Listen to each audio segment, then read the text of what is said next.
बिस्मिल्लाहिर्रहमानिर्रहीम। अस्सलाम वालेकुम। कैसे हैं आप सब? उम्मीद करती हूँ खैरियत से होंगे। आज मैं आपके लिए बहुत ही खूबसूरत बेबी की फेरी फ्रॉक की कटिंग और स्टिचिंग लेकर आई हूँ, जो बहुत ही आसान तरीके से मैं आपको करना बताऊँगी।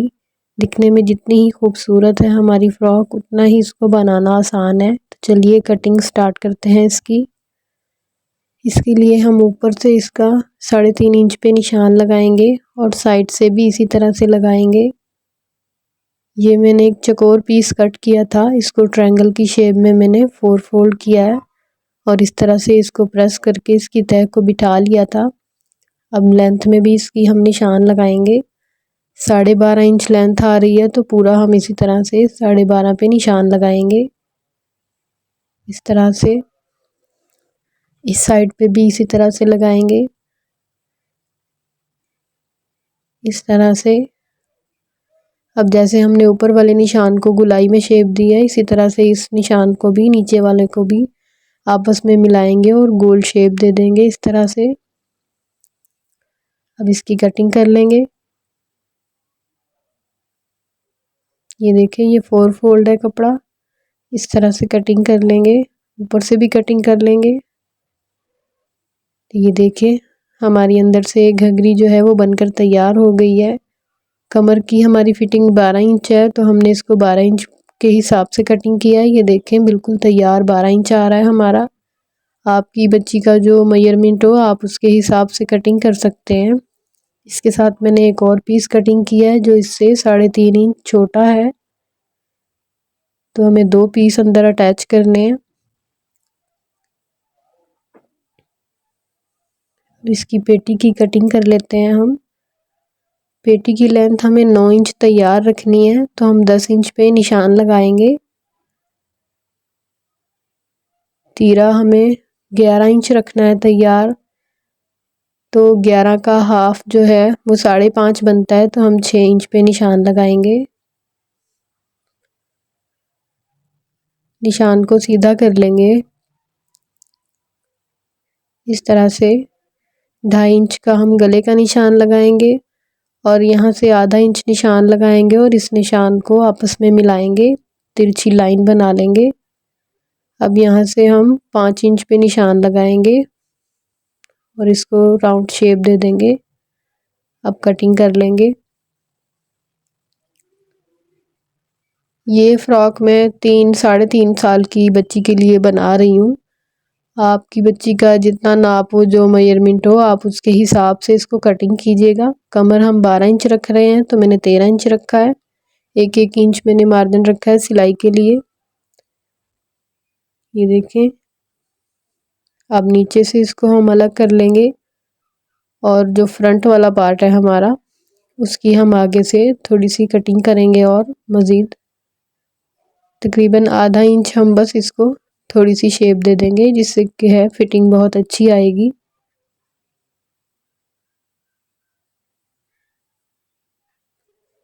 अब यहाँ से हमें इसकी नीचे जो ऊपर हमने डिज़ाइनिंग करनी है नेट की, ये मैंने 32 इंच का कपड़ा कटिंग किया है, बिल्कुल सीधा। 15 इंच हमें इसकी घघरी बनानी है, तो उसके हिसाब से मैंने 1-1 इंच मार्जिन रखा है दोनों साइड पे। तो इसको डबल करके ये हम यहाँ से भी कटिंग कर लेंगे। तो ये हमारी आगे पीछे की जो घघरी हमने ऊपर लगानी है नेट की, ये वो हो गई हमारी। अब इससे हम एक और कटिंग करेंगे, जो छोटी, इसके ऊपर हम एक और अटैच करेंगे। उसका पीस मैं 22 इंच का कटिंग करूँगी, तो 22 का जो हाफ होगा हमारा, वो हमारा 11 इंच हो जाएगा, क्योंकि ये हमें 10 इंच चाहिए। ये हमारी 2 घघरियाँ कटिंग हो गई। ये देखें, इस तरह से ये हमें इसके ऊपर इस तरह से लगाना है। 2 स्टेप हमें बनाने हैं इसके। अब इसको हमने, ये देखें, दोनों स्टेप हमारे पास हैं। अब हम इसको नीचे से बारीक बारीक मशीन की मदद से सिलाई लगाएंगे और फोल्ड कर लेंगे इसको चारों तरफ से। बिल्कुल बारीक बारीक फोल्ड करना है हमें इस तरह से। ये देखें, इस तरह से हमें पूरा कर लेना है इसको। ये देखिए, दोनों को मैंने फोल्ड कर लिया है चारों तरफ से।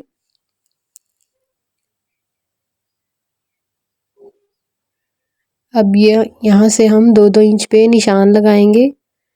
ये जो छोटे वाला हमने कटिंग किया था ये वो वाला पीस है, बड़े वाला नहीं है ये। इस तरह से इन निशानों को आपस में मिलाएंगे और फिर 4-4 इंच के फासले पर एक निशान और लगाया मैंने, उसको भी इसी तरह से आपस में मिला लिया है। अब ये कैन लिया है मैंने, इसके मैंने 5.5 इंच की पट्टियाँ कटिंग कर ली हैं।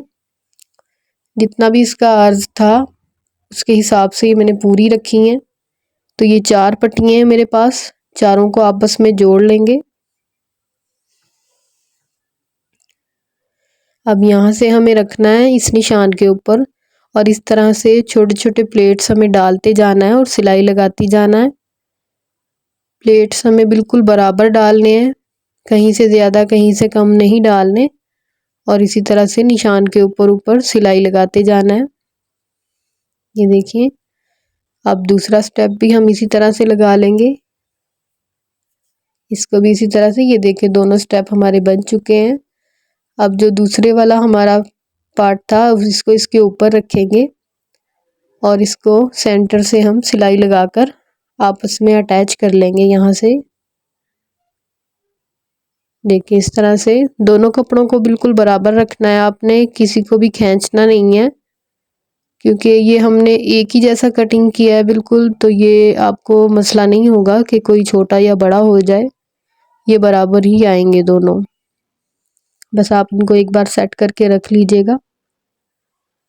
ये देखें सिलाई हमारी लग चुकी है, दूसरी साइड से भी देखें। ये देखें ये सीधी साइड आ गई हमारी। ये देखें, अब हम इसका जो ऊपर वाला हमें नेट का पीस कटिंग किया था उनको हम आपस में यहाँ से जोड़ लेंगे। बड़े वाले पीस को बड़े वाले के साथ अटैच करेंगे, साइडों से इसकी सिलाइयाँ लगा लेंगे इस तरह से। दूसरी साइड से भी इसी तरह से सिलाई लगा लेंगे। अब ये जो ऊपर वाला है छोटे वाला, इसको भी मैंने अटैच कर लिया है, तो इसके ऊपर इस तरह से रखना है और ऊपर दोनों को मिलाकर हमें मशीन से फुल टाँका बड़ा करके सिलाई लगा लेनी है। दोनों को इकट्ठा रखना है, पहले बड़े वाले को रखना है सीधा करके और उसके ऊपर छोटे वाले को रखना है, वो भी सीधा ही रखना है, और इस तरह से सिलाई लगा लेनी है दोनों को मिलाकर।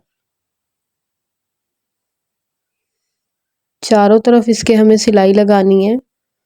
तो हाफ जब आएगा तो उसको पक्का करके हम निकाल देंगे, यहीं से फिर दूसरी सिलाई को शुरू करेंगे। हम इकट्ठा नहीं लगाएंगे, ये देखें अलग अलग लगाया है मैंने, ताकि हमें जब चोने हम डालें तो खींचने में आसानी होगी। यहाँ से रखेंगे और धागे को खींचेंगे एक साइड से और इस तरह से हम इसमें चोने डालेंगे, और धागे को बड़ा आराम से आपने खींचना है, ज़ोर से नहीं खींचना वरना धागा टूट जाएगा और आपको फिर से दोबारा से सिलाई लगाकर ये सारा अपने फिर तैयार करना पड़ेगा आपको। इस तरह से बिल्कुल एक जैसा बराबर करते जाना है। मैंने इसमें कट लगा लिए थे नीचे वाले में भी और ऊपर जो नेट वाला पीस है हमारा उसमें भी, तो वो कट के हिसाब से हम अपने प्लेट्स को सेट करते जाएंगे और सिलाई लगाते जाएंगे इसके साथ। इस तरह से देखें मैंने चारों तरफ 4 कट लगाए थे।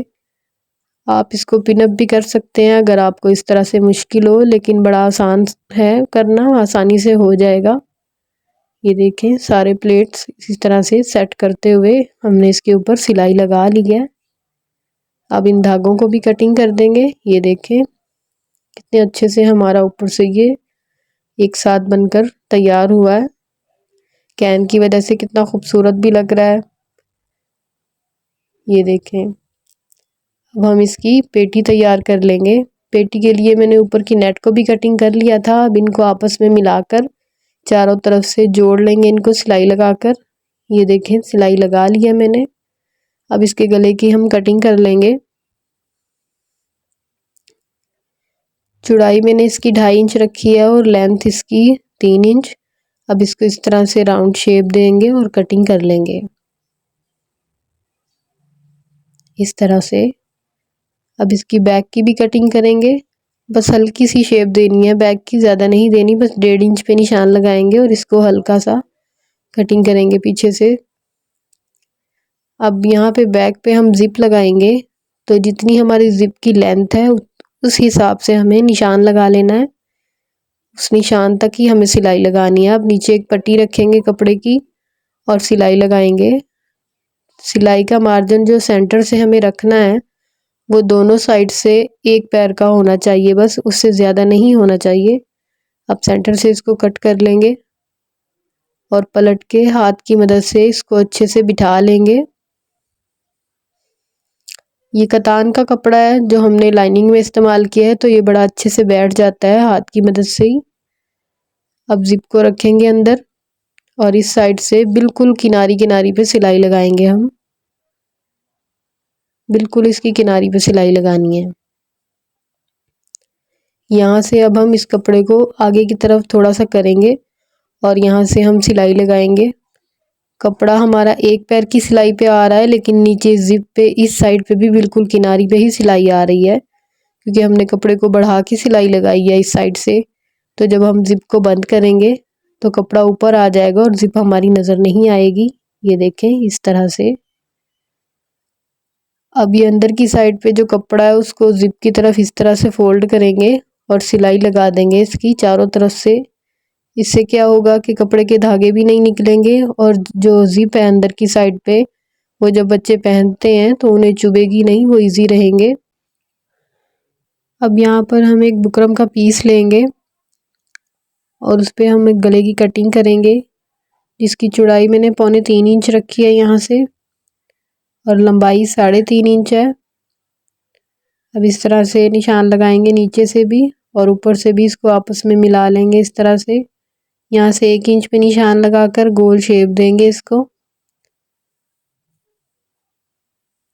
अब यहाँ से आधे इंच पे निशान लगाएंगे और यहाँ से 2 इंच पे निशान लगाएंगे। अब इसको इसके साथ मिला देंगे। ऊपर से 1.5 इंच पे निशान लगाएंगे और फिर इसको इसके साथ मिला देंगे इस तरह से। और अब हम इसको कटिंग कर लेंगे। ये देखें इस तरह से।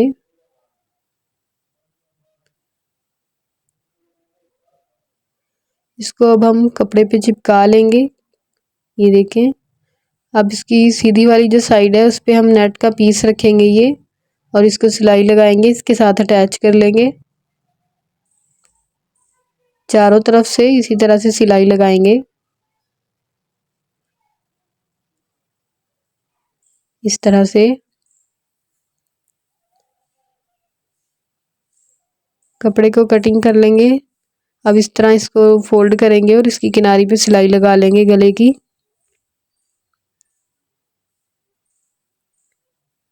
इस तरह से दूसरी साइड से भी। अब कपड़े को कटिंग कर देंगे। अब इसके सेंटर में कट लगा लेंगे।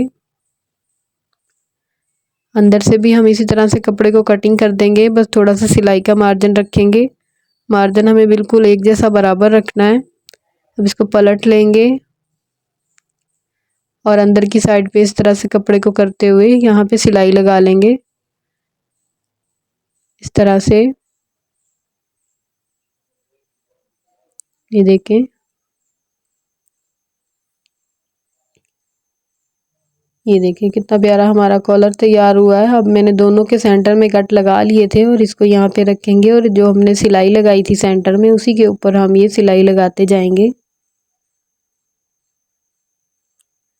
इस तरह से। अब इसको हम अंदर से कट लगा लेंगे छोटे छोटे और इसको पलट लेंगे अंदर की साइड पे और इसकी किनारी पे, बिल्कुल किनारी पे सिलाई लगा लेंगे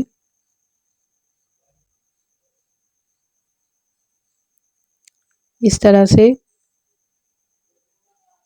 ये देखें हमने शोल्डर को ऊपर से अटैच कर लिया था और अब ये 1.5 इंच की पट्टी ली है, रेब में कटिंग किया है मैंने इसको। अब इसकी हम मगजी लगाएंगे और मगजी लगाते वक्त हमें गले को नहीं खींचना, लेकिन मगजी वाले कपड़े को खींच कर लगाना है, तो मगजी इससे बहुत ही गोल और बहुत ही खूबसूरत लगेगी इस तरह से।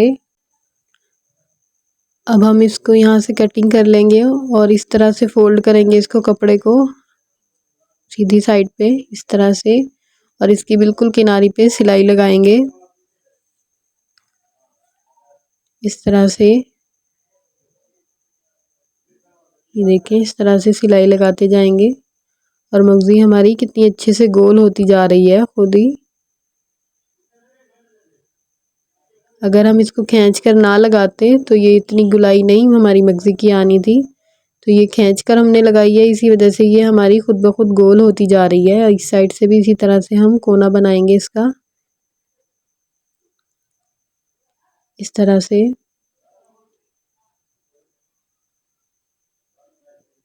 ये देखें कितना प्यारा हमारा गला बनकर तैयार हुआ है। बैक से भी शोल्डर्स को मैंने जोड़ लिया था और अंदर की साइड से मैंने यहाँ से इसको अंदर करके सिलाई लगा दी थी, तो ये नीट नज़र आ रहा है। अब ये मैंने 5 इंच का पीस कटिंग किया है नेट का, ऊपर से 1 इंच का रखा है और इसको कटिंग कर लिया रेब में थोड़ा सा। इस पे हम सिलाई लगाएंगे। ये बैक की साइड पर हम इसकी तनिए लगाएंगे फिटिंग के लिए। अब यहाँ से इस तरह से इसको करेंगे, सिलाई को सेंटर में करेंगे और तिरछी सिलाई लगाकर इसको कटिंग कर लेंगे। अब इसको हम पलट लेंगे इस तरह से।